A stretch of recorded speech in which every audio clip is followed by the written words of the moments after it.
Tigilluaritsi. Velkommen til dagens pressemøde fra Naalakkersuisuts side. Velkommen til det fremmødte journalister og til jer, der følger med live og over nettet. I dag har vi inviteret landslagen med, der om lidt for året og som vil fortælle om coronasituationen i Grønland. Året er ved at være forbi, og året har endnu engang været stærkt præget af coronaepidemien.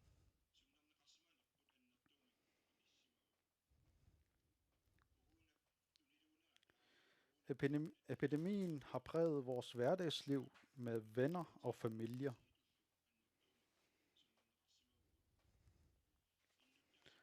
Som borgere har vi været nødsaget til at være fleksible og omstillingsvillige.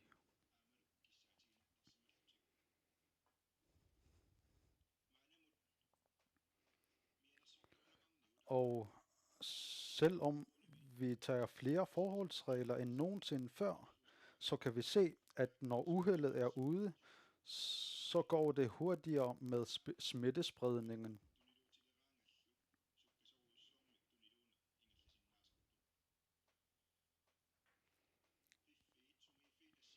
Steder, der har haft lidt eller ingen smittet før, tager pludselig kæmpe spring med mange ramte borgere og berørte familier.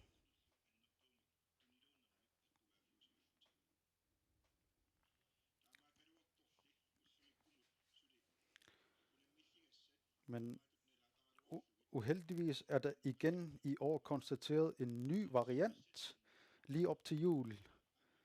Sidste år var det Delta-varianten, og i år er det Omikron, der er tale om.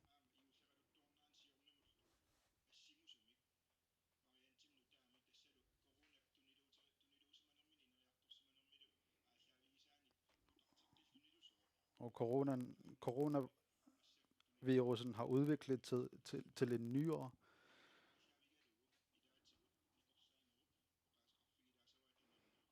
Og det vil Henrik fortælle lidt om nu. Og hvordan det står til i verden, og hvordan det går i Grønland. Henrik, værsgo. Tak for det. Ja, men lad os lige starte med situationen, som den er lige nu her i Grønland. Vi har heldigvis ikke nogen smittespredning i Østgrønland eller i Qaanaaq, men i Upernavik har vi jo længe haft en udfordring, men det går ganske godt fremad. Der er rigtig mange i Upernavik, der har været smittede, men vi tror faktisk, at epidemien nu er ved at dø helt ud. Der er ikke så mange flere, der kan blive smittet i Upernavik. Vi er stadig meget opmærksomme på bygderne i Upernavik, men har ikke fået nogen meldinger om alvorlige situationer. Bevæger vi os så sydpå, så har der været lidt i Uummannaq-distriktet. Det er væk igen. Men i Ilulissat har vi også nogle udfordringer med, at der er vedvarende lidt smitte der. Ikke problematisk. I Qasiaq har vi jo et stort udbrud, hvor der har været sat ressourcer ind for at prøve at inddæmme det. Og det skete, fordi vi kom ind tidligere der end i Upernavik. Men desværre har vi jo så også smitte længere ned ad kysten i Aasiaat, og i særdeleshed her i Nuuk, hvor vi jo nu har haft vedvarende smitte siden at Delta-varianten kom ind i Grønland for snart et halvt år siden. Den er ikke sådan lige at slippe af med igen i en større by. Og nu har vi så på det seneste jo så også fået smitte importeret til Sydgrønland. Og det leder os jo lidt hen på de nye udfordringer, som vi jo kommer til at møde de kommende uger. Nemlig endnu en ny variant af coronavirus, Omikron-varianten. Den kommer til Grønland, hvis den ikke allerede er kommet. Og endnu en gang vil vi stå i en ny situation. Et helt centralt budskab omkring den nye variant er, at alle de hidtidige erfaringer viser, at dem, der er vaccineret, det er dem, der klarer sig imod alvorlig sygdom. Den er meget mere smitsom, og vi undgår ikke, at flere bliver smittet, end det vi har set tidligere.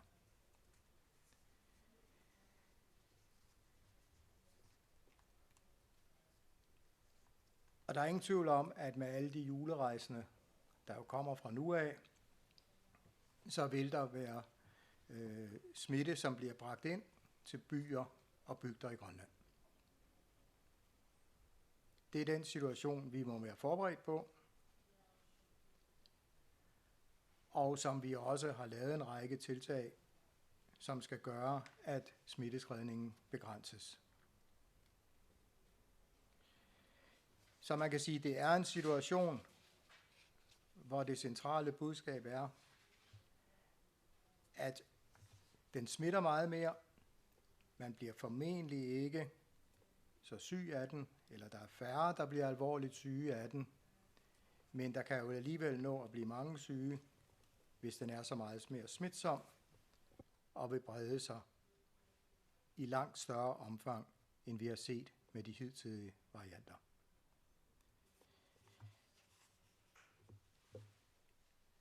Men igen, det centrale er, at at det er vaccinationerne, det drejer sig om, og det vil der så blive orienteret nærmere om her på mødet. Tak.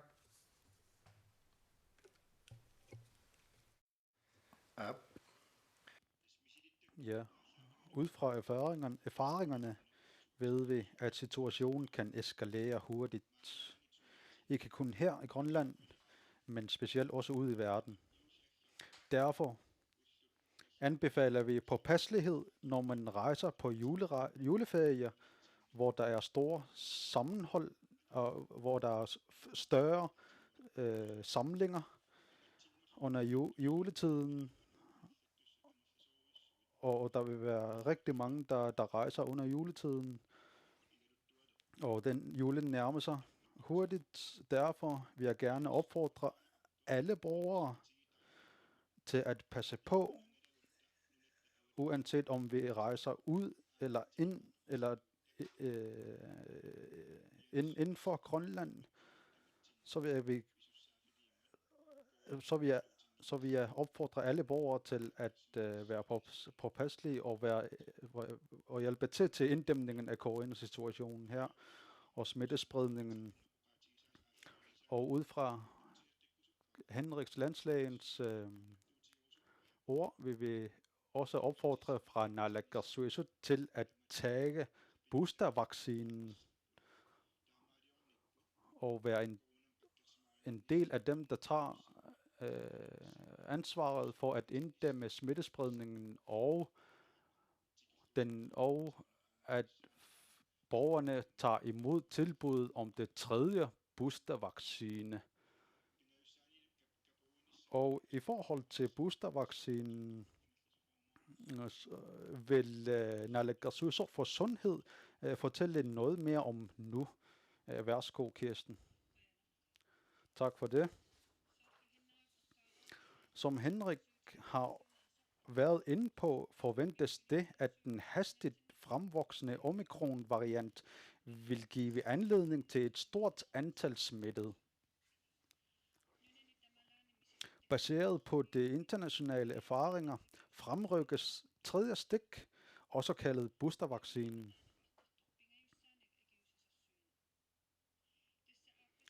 Så at man kan allerede modtage det 3. stik efter 4,5 måned efter den anden stik. Og folk, der er over 40 år, kan også få vaccinen. På den måde kan man være bedre beskyttet mod et alvorligt sygdomsforløb. I Nuuk vil der fra næste uge være vaccination fra mandag og tirsdag. I Qaqortoq vaccineres også mandag og tirsdag. Opfordrer, at man tjekker fakta fra hjemmesiden, frem for at ringe til sundhedsvæsenet. Ilulissat starter boostervaccinationer lørdag den 18. december i Sammarmiut.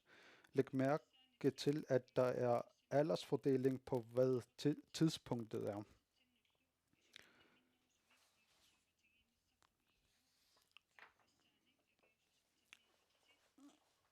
For de personer, som har takket ja til det første stik, men som endnu ikke har fået den anden stik, så tag imod det andet stik og bliv færdigvaccineret, så I kan være med til at gøre julen mere sikker for vores familie og medborgere. Jeg vil samtidig benytte lejligheden til at takke sundhedspersonale i hele landet for deres utrættelige indsats, ikke mindst sundhedspersonalet i Qasigiannguit, Upernavik og Nuuk for deres hårde arbejde i disse tider, hvor der er høj smitte og et stort arbejdspres. Jeg vil også gerne takke borgerne for, at de tager med ansvar og lader sig teste og passe på hinanden i samfundet. Mange tak. Tak til Kirsten. Til at slutte af, eller inden jeg slutter af, og inden vi kommer til journalisterne, vil vi gerne fra Naalakkersuisut og sundhedsvæsenet, vi vil sige, at vi betragter de restriktioner som værende passende for den nuværende situation, men derimod under smitteudviklingen og under juletiden og andre faktorer, vi vil også gerne sige til borgerne, at man skal være påpasselig, hvordan det kan udvikle sig, og hvordan det udvikler sig i verden, og hvordan omikron spreder sig. Og jeg vil opfordre, at man følger med i nyhederne, og jeg vil gerne gentage, at vi ikke endnu sætter flere restriktioner, men siger til borgerne, at man skal være ekstra påpasselig og opfordre til et sammenhold og godt samarbejde mellem borgerne, og at man tager det tredje eller det andet.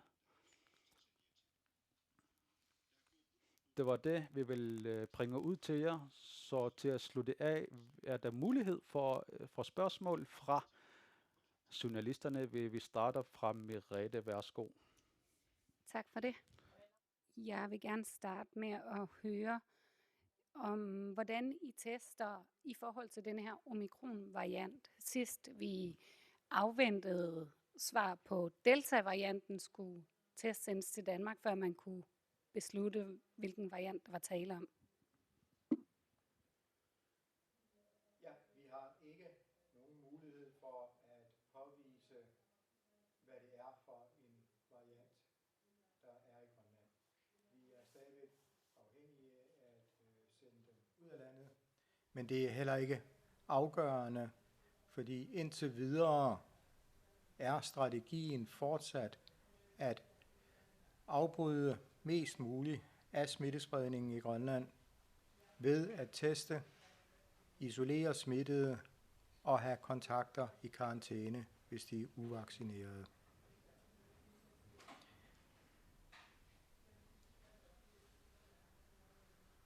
Tak.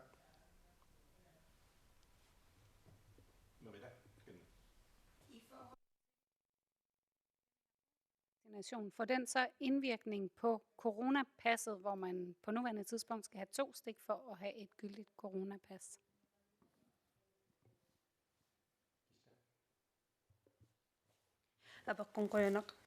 Tak for spørgsmålet.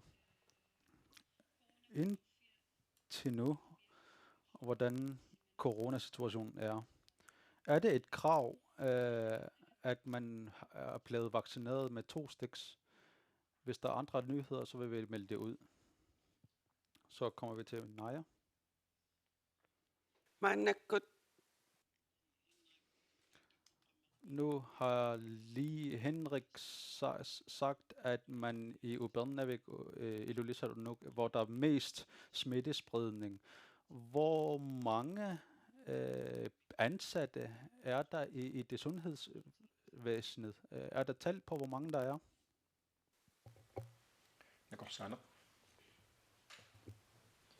Ja, så sundhedsvæsenet har jo samlet 1.400 ansatte. Men det er klart, at vi går ind i en vanskelig periode, fordi der er mange på ferie her omkring juletid. Men vi har samlet alle ressourcer, det vil sige også medarbejdere, som plejer at lave noget andet, til at gennemføre disse vaccinationsplaner. Vi har foreslået Naalakkersuisut at gennemføre her inden jul.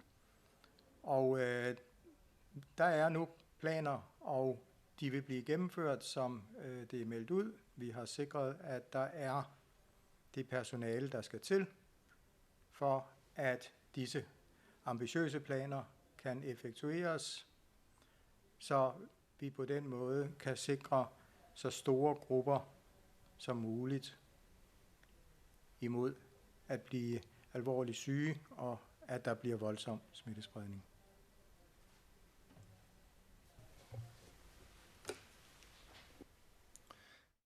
Naja, jeg er Værsgo, Naja. I nævnte, at den nye coronavariant forventes at komme til Grønland, og at vi skal være påpasselige. Og i forhold til det, for dem, der skal rejse til Grønland, hvilke forhold skal det... Man skal virkelig undersøge, hvad der skal til, når man skal til Grønland, hvilke restriktioner og hvilke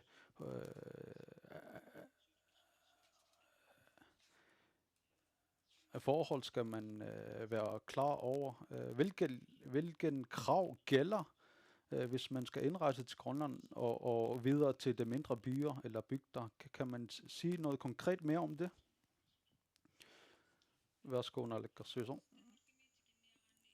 Tak for spørgsmålet. Når man skal fra Danmark til Grønland og ikke er bosat i Grønland, kræver det, at man er stikket for det andet stik, og for det andre, for alle, der skal til Grønland, kræver det, at man er blevet PCR-testet senest 24 timer før afgang.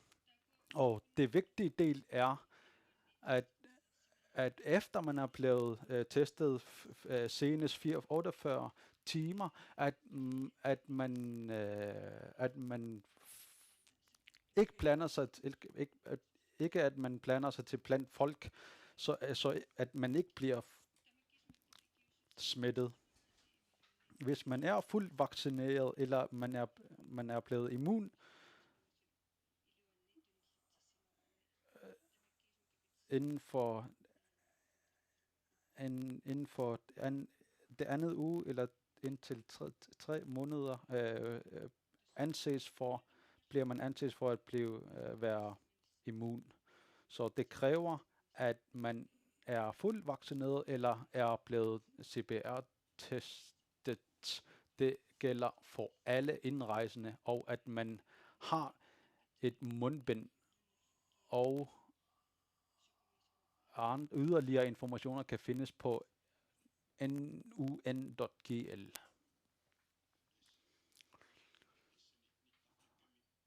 Og der vil være yderligere og andre opdaterede informationer på hjemmesiden, som man kan følge med på i.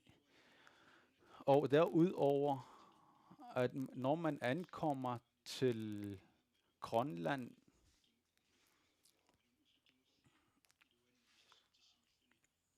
hvis man er fuldt vaccineret, eller uanset om man er immun, har fået coronapas om immunitet, så er det stadigvæk gældende, at det er krav, at man bliver PCR-testet, og som det udvikler sig i verden, vi er bevis på, at vi skal være mere påpasselige, at vi også skal være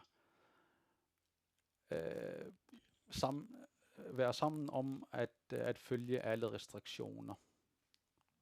Der er vist flere spørgsmål fra Merete.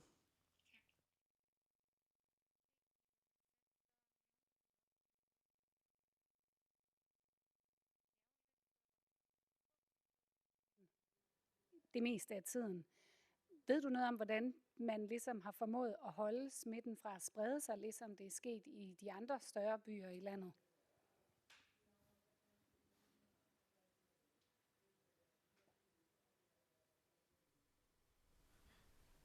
Der er mange ting, vi ikke ved om smittespredningen, og Grønland er jo et exceptionelt land, fordi befolkningen lever i byer og bygder, hvor der er relativt lidt kommunikation imellem dem. Og noget af det, vi kan se, det er, at hvis smittespredningen først tager fart i en by, som for eksempel Upernavik, så kan man ikke stoppe den igen.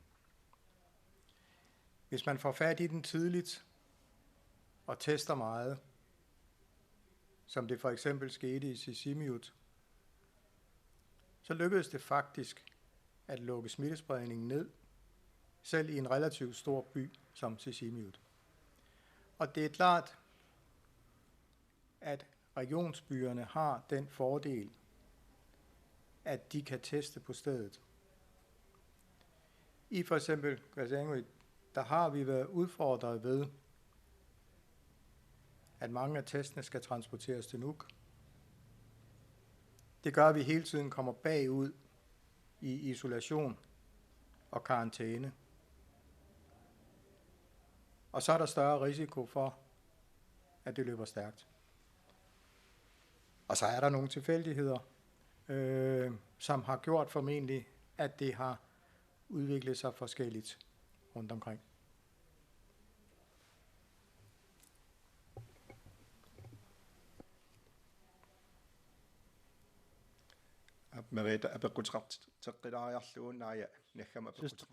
Spørgsmål fra Merete, og så et sidste spørgsmål fra Naja.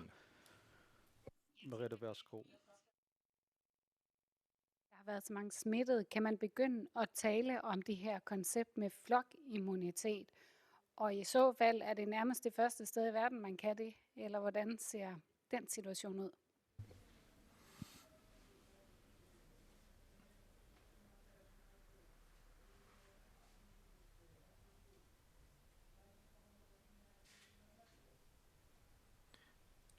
Der er ingen tvivl om, at i Upernavik har hovedparten af befolkningen i dag været smittet, eller også er de fuldt vaccineret.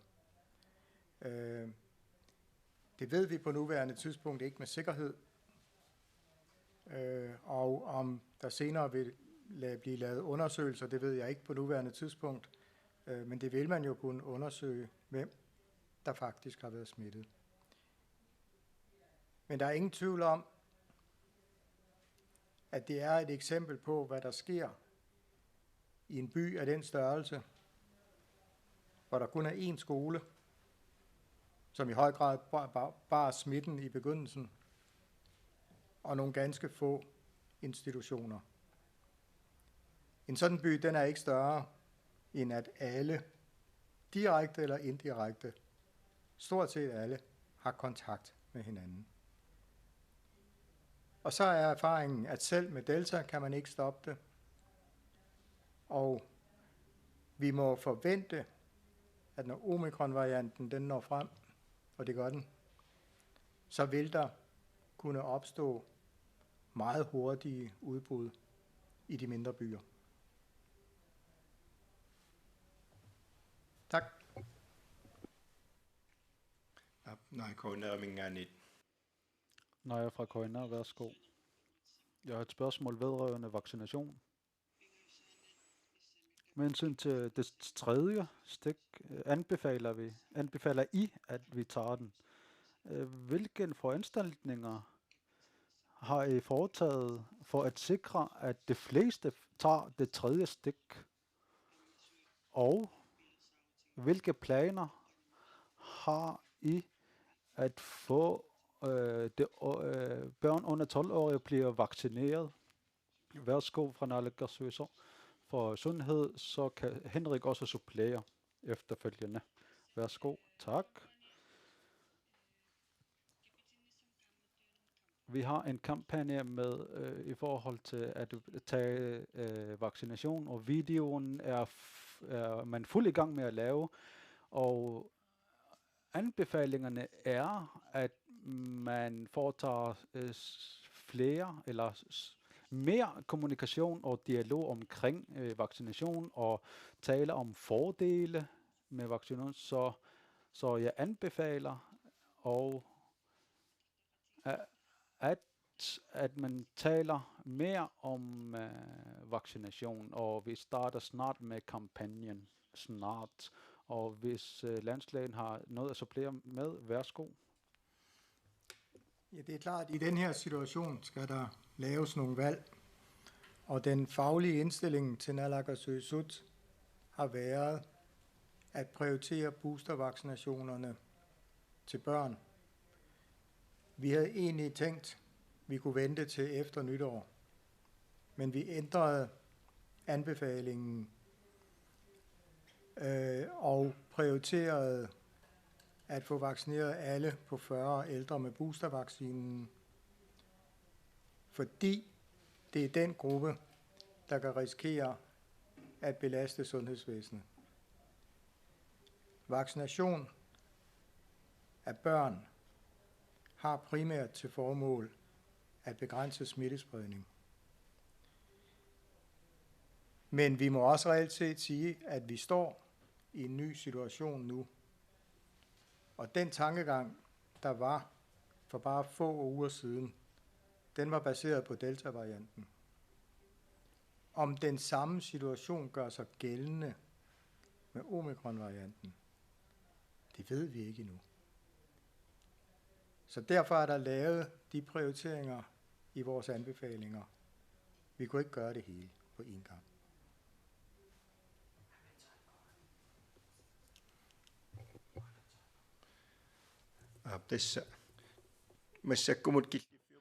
Indtil nu er situationen og erfaringerne, vi har,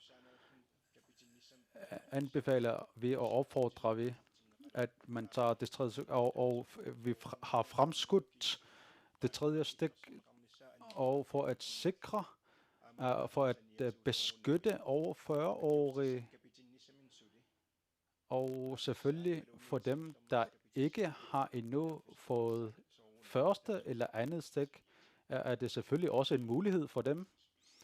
På den måde sikrer vi at beskytte hele samfundet mod virusen. Så ud fra nye beslutninger har vi ændret lidt på planerne, og som Naalakkersuisut fra Sundhed har fortalt om, er der nye foranstaltninger, der starter fra mandag for at sikre det største delen af samfundet bliver vaccineret. Til sidst fra Naja der er rigtig mange borgere, som ikke rigtig kan forstå, at hvis en af familiemedlemmerne er blevet smittet, og selvom for eksempel barnet er allerede vaccineret, og hvis den pågældende bliver får en negativ, så kan personen også gå i skole og gå rundt i byen, selvom familiemedlemmet er blevet smittet. Hvilke baggrund er der på dette beslutning? Det vedrører det sundhedsmæssige, faglige. Det, der er sket her igennem lang tid, det er jo hele tiden en afvejning af ting. Selvfølgelig vil det være bedst, hvis alle nærkontakter rent faktisk var i karantæne. Risikoen for smittespredning for vaccinerede er lav. Derfor har vi anbefalet naalakkersuisut at prioritere også at holde samfundet åbent, at samfundet fungerer, fordi det er så afgørende også for folks helbred, og i særdeleshed mentale helbred, at samfundet ikke er lukket ned. Og specielt nu med omikron-varianten, der må vi indse, at den kan vi ikke udrydde. Den vil fortsætte og sprede sig formentlig i meget lang tid. Tak.